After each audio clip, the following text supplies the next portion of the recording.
Ok. Vous voyez? Tout le pas actualité. Bah prophétie normalement on peut ça prophétie parce que toujours que négocier na émission na biso pasteur Billy on peut ça prophétie sur la République démocratique du Congo le bail qui m'a il y a 7 jours makamboye mais tout le monde président de santé na tout ça même OK. Et ça la battu ba sepeli bon malgré peu peut ça il y a ba guerre que FARDC a gagné ba armée za kuna tout le monde peut FARDC beta qui peut mais oh yé mikolo yo parce que le bail que l'on peut payer la président pour ba image ça je crois que batu ba Holandango tout cheli batu ba landa ba la message au PSA il y a 7 jours c'est avant mais te sentir président azui moi kamuna njoto et puis les ana batu msusu ba sepeli dans si ça pasteur Billy parce que toujours cité wana les ana batu msusu ba sepeli batu msusu bazo zela président zo makambo mais ça batu msusu pe bazo sepela teneti yo ozo senga nzambe na yo abate la président. Sikoyo, question na ngezali, tokomi wapi na makamamboka parce que batu bazo continuer ko souffrir pasteur Billy là il faut que na loba na yo parce que normalement les loyo ata au pessibiso position na yo que yo pona yo nzamba continuer ko battre la président de la République azal makamazo sala mais za makamso azo sala ti bon au lobby pa avant pe na 2018 na exhortation na yo parce que na sala ga résumé mouké au banner combattre Joseph Kabila. Non, pour combattre c'est trop fort. Pour combattre gérance nae parce qu'Azam Moutou. OK. Ah, pour combattre c'est Azam Moutou qui est là Moyanzambe. Non, combattre pour combattre gérance. Banner combattre pour continuer, linga banner gérer mboka mabi. Mais c'est quoi question dans les alliés, là on y changer na gestion ya Joseph Kabila 18 ans na ya Tshisekedi Félix na 3 ans. Pesa biso biloko yo tangela biso ta 10 tangela biso 10 biloko o échanger na RDC entre gestion ya Joseph Kabila na gestion ya Félix Tshisekedi parce que tangu yo lobi que Joseph Kabila a géré mabe bon to yebite tangela biso 10 biloko et bongo tout na ba question pour la profession. Merci beaucoup. Soko landi na lingina fongola pona ko kendelo ko lobi to komi ko kimela na tango. Oui. Biso za basali na nzambe ne kona ngai. Nous sommes des hommes de Dieu. Nous devons faire la politique pas comme pas comme les politiciens. Vous voyez, na lingina fongola parenthèse moko na oui. Na 2018 yoa. Oui, il y a 4 ans. Yeah. Na monaki vision moko pona évêque mokuna. OK. J'aimerais ici ko loba yango pona bandeko nyoso ba Holanda biso. Pona évêque mokuna.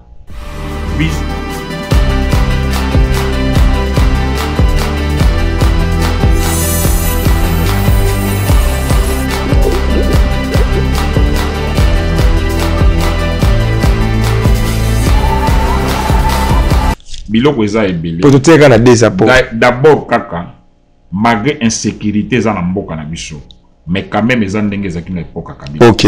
Voilà premier élément. Ah, eza ndenge ezaki na époque ya Kabila. Ya chikakate. Deuxième élément.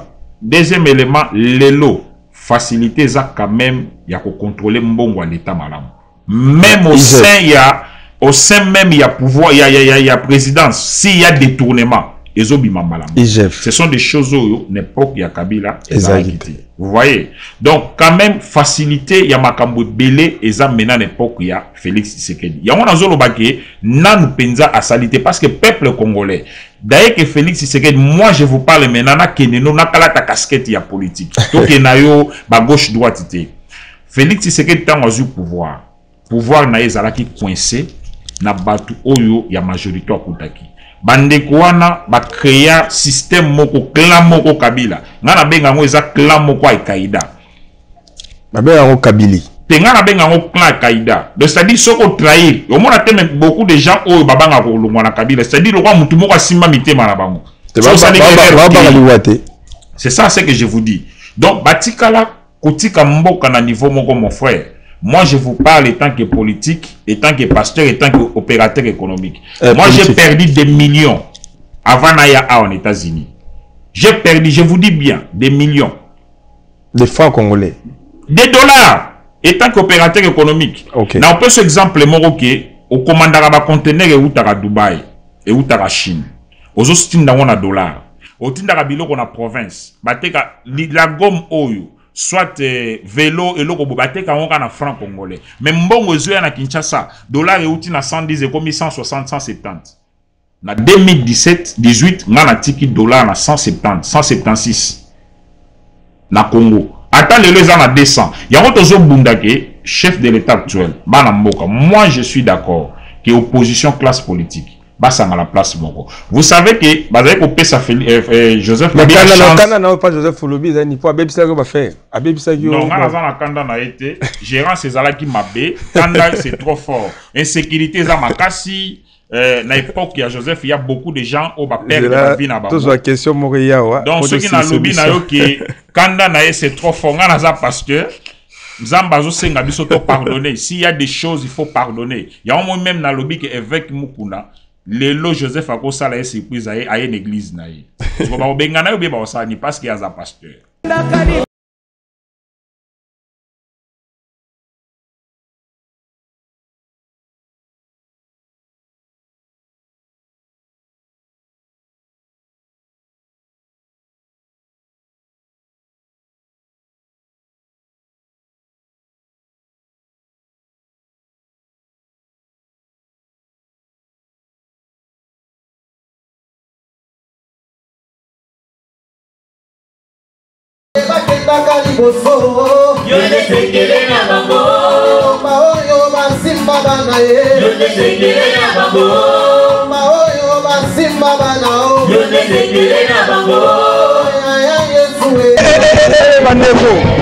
nayoki sango sekele moko ezawa bayebisi ngai frère Landry Mongali azoya kobeta concert na église les restaurés le 9 na le 10 avril na 17h eza ya solo.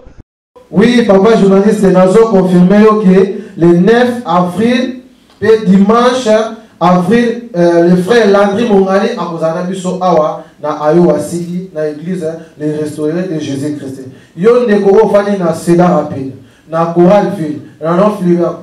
Yaka to célébrer et le mot na Jésus, na la frère Landry Mongali to célébrer Jésus-Christ maître et attend paix à circonstances. Au cause de la décité yon tout ce koye awa na bi ke nzambe alola akolimate ko pambo parce que sacrifice oyo sali ko na pour célébrer nzambe wana akofuta yo. Merci beaucoup de konanga pour célébrer yaka le jour wana. La famille toza ne seromingi ya ko inviter bino notre frère Landry Mongali akozala awa. Donc tozo inviter bino, inviter famille papa maman et ceux qui kana na Ayoate bon inviter aux na Dallas, aux na Wisconsin, aux wapi viens inviter paix et ça pour le coup mon Nzambe que le Seigneur vous bénisse abondamment. Amen. Oto kitisa moto yaya ezikisa misala ya satana na mboka. Oto kitisa moto yaya ezikisa misala ya satana na mboka. Voilà, donc Moutouté Azanga, Balobi le 9, dans le 10 avril, à partir, il y a 16h awa, dans les restaurés, Moutouté Azanga. Djamba Pamola Bino. Amen. C'est bon loboko tomona muyara yo katina ekolo na biso.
Donc, chers amis, vous devez nous contacter pour filmer vos mariages, pour filmer vos anniversaires. Pourquoi pas les séminaires pour des pasteurs. Si vous avez des séminaires, chers pasteurs, appelez l'équipe Talatala ya Congo, appelez-nous. Talatala la cité, ya Congo. Ah, Yogi Talatala. Vraiment Talatala. Donc, nous avons bilonge changé. Ce qu'on a miroir, il y a Talatala, au moins on peut bilonge changer. Donc, nous avons na Esengo pour le journal. Parce que nous sommes des professionnels d'image, nous faisons ceci. Parce que c'est notre métier et nous en sommes fiers. Au nom de toute l'équipe de Talatala à Congo, au nom de toute l'équipe de Tout Savoir Télévision, je vous remercie. Nous vous disons merci. Merci parce que nous sommes déjà aux États-Unis d'Amérique et nous sommes là, prêts pour vous servir. Merci à Trésor Kanza, Mobalia, Falon Daboussou. Merci à Bonheur et Longo. Merci à Soule Ndouzi. Merci à Papi Choluka, DG Talatala Congo à Kinshasa. Je vous remercie. Merci à Sheila Poutou, journaliste à Talatala. Merci à vous tous qui êtes toujours là pour soutenir notre équipe.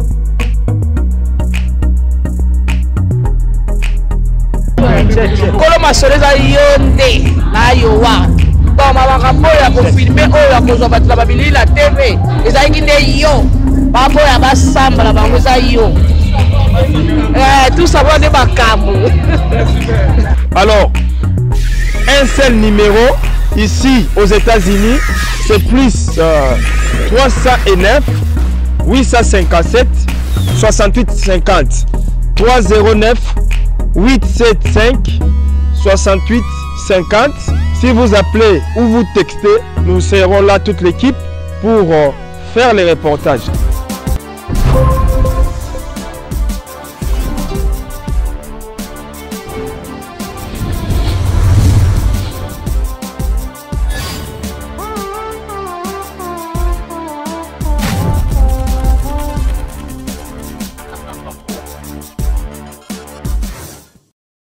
Chers frères et sœurs, tous ceux qui aiment la télévision Talatala à Congo et Tout Savoir Télévision, bienvenue dans ce nouveau numéro Réponds-nous Pasteur. Comme vous le savez, Réponds-nous Pasteur, c'est une émission à caractère purement religieuse. Nous sommes très heureux, toute l'équipe de Tout Savoir Télévision et de Talatala, parce que nous avons un bon feedback de cette émission. Aujourd'hui, nous recevons quelqu'un qui n'est pas des moindres. C'est un serviteur de Dieu. C'est un homme de Dieu.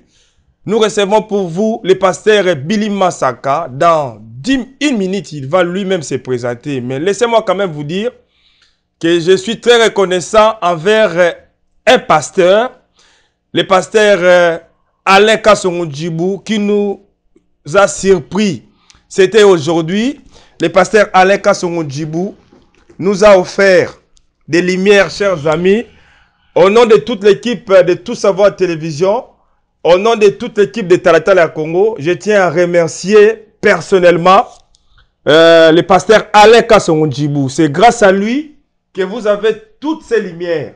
Je pense que même le pasteur Billy Masaka a été surpris. Nous avons ouvert chez lui ici les colis, les lumières que le pasteur Alain Kassongo-Djibou a acheté pour l'équipe Talatala à Congo. Nous avons besoin de telles personnes. Tous avons besoin de Batoaboye. Ça ne sert à rien de combattre le pasteur Alain Kassongo-Djibou ou azo sala bolamu pour na batu. Batu oyoyo ba combattre batu za batu ba sala kama be. Parce que mutu oyo sala bolamu jamais akoko vanda kaka combattre muninga. Yango toza ko lobate pona pasteur Alain Salibu mais geste wana il n'a pas de millions. Il n'a même pas, si c'est quoi, il n'est même pas dans le gouvernement. Mais le peu, avec ce que nous faisons comme boulot, le pasteur Alain vient de nous acheter des lumières. Si vous avez vu dans ce plateau spécial des bonnes lumières, et nous sommes clairs, c'est grâce à pasteur Alain Kassongo-Djibou, Mobalia, maman Mimi Djibou, papa Yaban Ebele. Ça ne sert à rien ya ko combattre ba sana nzambe loko ba pasteur Alain Kasongo Djibou. Au contraire, kende ko sambele pa na ye. Parce que akosunga yo, okolia kitoko, akoleso na molimo, apesi yo pe ya matériel. Parce que tout ça besoin ba pasteur ou ba kabaka. Tout ça besoin ba pasteur ou ba tiaka na boko na poche, aza ko sunga batu. Chaîne na biso zanga ki ba lumière. Mais le pasteur Alain Kasongo Djibou nous a offert des lumières pour faire des émissions. Vous allez voir des photos et je suis très heureux parce que ce sont des hommes de Dieu que nous voulons dans la société. Tous on a besoin de pasteur lokolaye, bazalata 10, bakabaka, parce que mboke kobunga, surtout aux États-Unis. Sans plus tarder, je m'en vais rapidement recevoir mon invité de ce soir. C'est une grande émission, chers amis. Nous allons parler. Le thème, c'est l'appel au ministère et puis les sous-thèmes, la prophétie sur la République démocratique du Congo. Il y a 7 jours, l'homme de Dieu qui est à mes côtés, disons, le pasteur Billy Masanka, avait prophétisé sur la République démocratique du Congo. Et nous voulons en savoir plus aujourd'hui. Mais je ne monopolise pas la parole. Je m'en vais directement dire bonsoir, pasteur Billy Masanka. Bonsoir, papa Marcel. Pasteur Billy, toute l'équipe de Talatala Congo est très contente de venir auprès de vous pour vous poser quelques questions. Dans le cadre de notre émission, réponds-nous, pasteur. Ma première question, pasteur Billy, si vous pouvez vous présenter pour que ceux qui ne vous connaissent pas puissent vous connaître. Merci beaucoup, papa Marcel. Je réponds au nom de... Pasteur Billy, parlez un peu plus fort. Je réponds au nom de Billy Masanka Katolo. Je suis pasteur. Je suis marié, père de 7 enfants. Pasteur Billy, ça fait combien de temps vous êtes pasteur et comment avez-vous reçu votre appel? Vraiment, merci beaucoup, papa Marcel. J'ai commencé à servir mon Dieu. C'est depuis 99 que j'ai donné ma vie en Jésus-Christ. J'ai accepté Christ comme Seigneur et Sauveur. C'était en 1999 que j'ai donné ma vie. J'ai commencé à servir Dieu dans l'église Sanctuaire de la Grâce comme tout frère qui vient à l'église, qui aime la parole de Dieu. Et c'est dans cette église-là, je salue mon père dans la foi, l'évêque Joseph Kanenda. C'est cette église-là qui nous a formés. C'est en 2008 que j'ai été consacré comme pasteur. Donc, si vous calculez de 2008 à 2022, il y a déjà presque 14 ans que je suis pasteur, je sers Dieu dans le ministère comme pasteur. Pasteur Billy, si vous pouvez nous expliquer qui avait confirmé votre ministère. Parce que nous savons que dans la Bible, il y a 5 ministères. Mais comment est-ce que vous aviez eu l'opportunité de choisir cela? Qui avait confirmé que vous êtes pasteur? Merci beaucoup, papa Marcel Bangali. Je crois que depuis mon enfance, les jours où ma mère m'a mise au monde, elle avait reçu les hommes de Dieu dans l'hôpital. C'est un secret que les jours où on m'a consacré, c'est là où ma mère a partagé avec moi, c'est ce secret-là. Elle avait reçu les hommes de Dieu dans l'hôpital pour lui dire que celui qui vient de naître, c'est un homme de Dieu. Donc les hommes de Dieu qui étaient ces jours dans l'hôpital, c'était à quel hôpital? Non, il a juste reçu les hommes de Dieu. Ce n'est pas que les hommes de Dieu étaient à l'hôpital. Donc les hommes de Dieu ont venu à l'hôpital pour lui donner ce message. Okay. Donc Dieu a envoyé ses serviteurs à l'hôpital. Que garde cet enfant bien, c'est un homme de Dieu. Donc c'était comme ça. Moi aussi je ne savais pas. J'ai grandissé comme tout le monde. Je faisais aussi du n'importe quoi. Mais chose grave est que depuis mon enfance, je voyais toujours des visions. Des visions très compliquées. Manque de discernement, manque d'encadrement. Je ne savais pas comment discerner ça. Mais les jours où, moi-même, les jours où on avait confirmé mon appel, j'ai commencé à fuir ça plusieurs fois. Je ne voulais pas même qu'on puisse me consacrer comme pasteur. Parce que je voyais ça vraiment que c'est une grande responsabilité. Effectivement. Donc, j'ai commencé à fouiller ça, à reporter. Mais avant ça, j'ai commencé à servir mon Dieu comme tout frère à l'église. On nous a choisis comme des diacres dans l'église, comme des anciens de l'église. Mais Mon frère, je voulais vous dire une chose, que moi, depuis mon enfance, je suis parmi les gens où, comment dirais-je, bateau va soutenir la prophétie. Ok. Donc je suis vraiment quelqu'un qui aime lire la parole de Dieu, écouter la parole de Dieu. Moi, je suis comme ça parce que chaque jour, quand je dormais, je voyais plus de 15 ou de 20 rêves, des visions comme ça, dans mon songe. Et j'avais aussi la maîtrise de tout même mémoriser ça et puis écrire ça. Mais un jour, on était à l'église, on priait, on a reçu des hommes de Dieu à l'église pour dire que non, tu ne peux pas échapper à ton appel, tu es serviteur de Dieu, tu vas servir Dieu. Mais moi, j'ai toujours refusé, je ne voulais pas servir Dieu comme pasteur. Mais chose grave, ça m'est arrivé comment j'ai effectué un voyage dans la province de Bandundu. C'est là où maintenant, j'ai connu un accident. J'ai tombé dans l'eau. J'ai resté dans l'eau plusieurs fois. Ok, vous étiez dans quel cas? Ok, voyage, c'était dans quel cas? Non, c'était à... Ok, commerce, business. Il y a business. Ok, il y a pasteur Billy. Non, c'était dans le cadre de business. Ok. Comme tout Congolais à cette époque-là. Ok, il y a les pays étaient un peu déstabilisés là. Il faut quand même sortir par-ci par-là. Abotamaki en 1999. Comment est l'année? C'est Noël. Noël Massacre. Nous saluons Noël Massacre. Yeah. Donc, na Monique, non, on a commis déjà responsable. Je ne peux pas rester comme ça. Je vais sortir maintenant pour commencer quand même à Kobaki ça parce que au Botimouana, vous avez encore une autre dépense et s'ajouter. C'est alors que dans Sali voyage Zamba, je voyais toujours des visions, mais et pour ça là que na koya ki na mai, na fandi na mai, je ne savais pas quoi faire. C'est alors maintenant. Il faut expliquer biso bien. Tant que vous avez mai zébélé. Eza mai ya kalamu, eza mai ya fleuve, eza mai ya terrasse parce que koko on peut mai ya terrasse. Koko ya pena mai, ezaki mai ya nini? Mai ya fleuve. Ya mai ndombe parce que batu faut baye ba mai. Merci beaucoup. Ezaki na mai ya fleuve, na mboka moko babenga ngo kutumuke. OK. Donc si vous dépassez, je crois Bandundu, vous avancez pour na kokoma ba côté ya Bavanga, Babilili. Donc c'est là où ngana koyaki na mai. Masuwa ezokende. Donc mai ngoza le roi mai ya ya fleuve. Donc ceux qui déjà bokomi na Bandundu, ils ont esika kasa ya kaboni na Kwilu. Donc bino fleuve atikali squatter côté équateur. Pona bato baebi banzela wana. Donc nde na koyaki na mai, na fandi na meli mai, je ne savais pas quoi faire, na ebaki pe nagiter. C'est alors maintenant une voix audible comme le belanga na litoi. Na pona ki oposa le langa. Mais voilà aux négligents au linko sale langa te. Tu vas me servir. Je comprenais pas, na comme mon vision ya batu, nyoso na ebi, c'était vraiment, j'étais déjà vraiment mort. Parce que na na sama ina ebité comment kubima na se wana. Et na koi masu ezo. Kwa ega yo moko.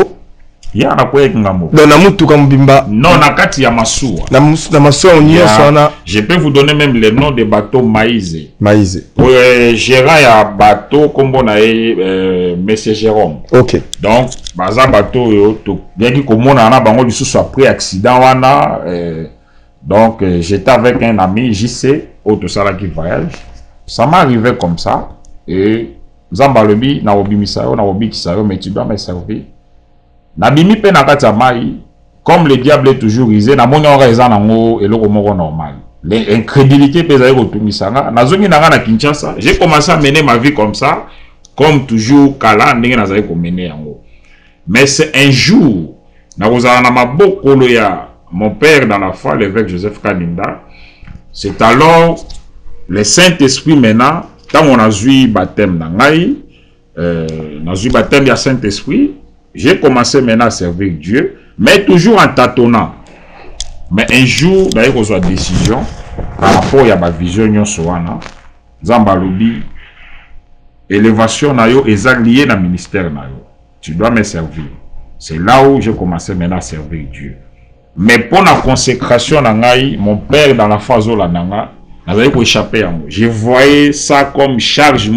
Et puis quand je consacré, je pèse une responsabilité dans l'église. Comme pasteur paroissial de l'église. Donc ce n'était pas facile. Et par la grâce de Dieu, le roi Moussa Lanzambe, quand Dieu donne à Pessi vision, à Pessi pena précieux, na Donc yo za pasteur te oyo oyo comme pasteur en États-Unis tout ce monde est belawa parce que tous en États-Unis chers amis et puis pasteur Billy a beta histoire na parce que pasteur il faut une histoire. Yo komi pasteur ate. Non pasteur ba koma ka été. Soko komi obima peka yo mo. Ça c'est une expliquer du. Ya obima ka yo mo. Musala Nzambe ce n'est pas quelque chose comme je vous parle ici. Côté le madio du cher, parlez de la part de Dieu. Si vous n'avez pas l'humilité céleste, au coup avant. Soit vous allez envoûter, il y aura beaucoup de choses. Tous au monde, ma jeune frère, ma petite nango, ma belé. Donc c'est très très compliqué, Moussala Nzambe, si vous n'êtes pas appelé. Mais nous sommes des hommes de Dieu parce que le Seigneur Jésus nous a fait tous un royaume de sacrificateurs. Okay. Pour que quand on sert Dieu avec fidélité, nous allons protéger. Et Moutounion soit dans quelque chose nous allons battre Katinae. Moutounion, ce n'est pas seulement que oh non parce que biso za ba pasteur, ba tumsu ba comment ba pasteur, ba tumsu ba comment ba prophète. Moi j'aime que tout le monde même devienne des serviteurs de Dieu. Ah mais voilà yo ba msu po ba msu ba oya bazo ko bebisa no misala. Justement. Au moins bato mingi bazo ko comment ba pasteur wana sans appel. Bazo ko ya na ba bêtise belé. Bazo ko ya ko kota ko zwaka ba ser ko ya ko cha ba mankiono ko ya ko kota sa makambo belé yo. Ils ont bébé c'est la bien musala parce que normalement yo ko ndima te que mutu to comme pasteur Billy. Non, ngai mutu na comme ça a été. Vous voyez, nous aussi nous sommes les serviteurs de Dieu par la grâce de Dieu. Okay. Dieu nous a choisi par sa grâce. OK. Donc ce n'est pas que ngande mutu na komi mutu musa ko koma yangote. Même soka misali fo, yemo kwa yebininga misali fo, on a lobi que soko mikotisi, oko bima pe kaka yo moko parce que soki nzamba bengi yo to sala musala na ye. Dieu peut t'appeler peut-être au salut musala, na modération, soit na protocole, soit aux à la même partenaire dans cette église. Mais dans les ministères, Zamba Ponaka, il sait pourquoi à Ponaka banana que non, à Pessier, on peut devenir sacrificateur parce que banana soit ba sacrificateur, ba là ba sacrificateur.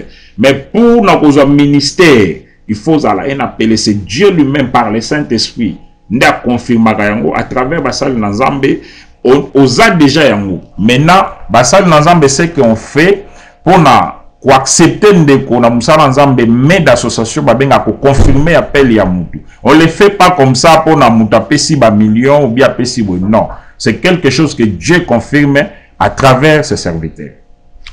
Vraiment, nous sommes très heureux à royo pasteur Billy parce que pasteur Billy lelo a expliqué biso ba makambo belé po izoko leka na kata ministère. C'est votre émission. Répondre au pasteur. Mais, naza posa to zonga na nunelo mobo. Na yeba, tango yo za ko lobake, ya yo ezalaki na hôpital, ba yaki ko loba e pa basala nzambe pa mama na yo tango yo koli. Nda yo biso ke tango botamaki nde batu ba yaki ko loba. Sikoyo na ndenge ba yaki ko confirmer ba pesi yo pe mama église.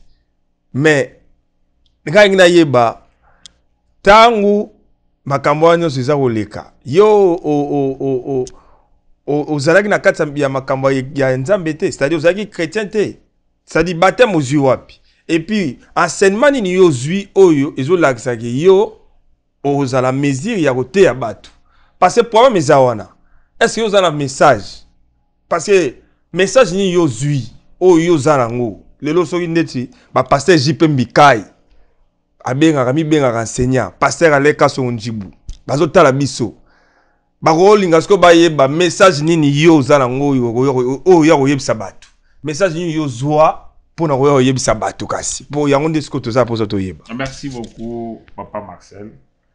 Vous savez dans l'œuvre de Dieu message clé ya kati ya makomi na Nzambe na Matthieu chapitre 28. Allez, faites de toutes les nations mes disciples. Faites de toutes les nations mes disciples. Et tant qu'enfant de Dieu, en tant que votre frère, en tant que pasteur, ma mère, tant Botinga, c'est quelque chose où Nzambe atinda ki basal nae pour protéger nae. Vous voyez? D'ailleurs, au Botamananga, il y avait beaucoup des histoires. Vous savez, il y avait beaucoup des histoires. Pour encourager maman, Zamba tindaki basali pour na koyebisa mama ke non boboti serviteur de Dieu. Et ngana koli to koli na famille chrétienne. Vous voyez? Mais vignoso oyo ya mutu tango komi na âge moko mutako marosa la vie lolenge ya lingi. Vous voyez? Mais par la grâce de Dieu, liloba nzambe, moi je suis arrivé dans l'église au naza tisiko. Bisiko naza pasteur. Eza bisiko na zui baptême, eza bisiko na ndimeli Yesu Kristo comme mokonzi pe mobikisi. Voilà to comprendre. Tu as besoin ce que tu yeba message nini yo ozana o nzamba pesaki kasi ataki serviteur oyo yebisa biso. Ozwa message nini? Message yo ngai nazana ngo oyo nzambe apesanga mingi na ba prédication na nga mingi. Je parle beaucoup sur la repentance. Souvent je peux n'a pas toucher gauche à droite, mais je parle beaucoup sur la repentance. Parce que vision ya liboso nga la mona qui pendant même j'étais païen. Qu'est-ce que j'ai vu? Na moni monde mobimbe komi na bitumba. Batu bazo boma basoda bazo ya boma batu. Maintenant basoda bazo boma batu, bakutaki batu wana bazaraki na ba état moko ya milangwa. Ce que moi je faisais, nazali koya kozwa bango, komema bango na ligne, esika mo ezali. Ceux qui mo ezu bango balamuki. Et na zui bango, na fandisi bango na la vision. Wana na vision. Et j'étais même païen. Je ne comprenais pas Eza et Lobini ni Ezo Laksami. Donc, depuis na ministère na ngaye bandi ko sala musala, j'ai gagné beaucoup de frères. C'est pour cela au monde même que par la grâce de Dieu, na koma qui même na niveau ya pasteur Billy Azali président ya ASB les amis de pasteur Billy Massanga. Pour na lutter contre Bantivalère. Bantivalère, vous savez, repentance c'est même clé à délivrance.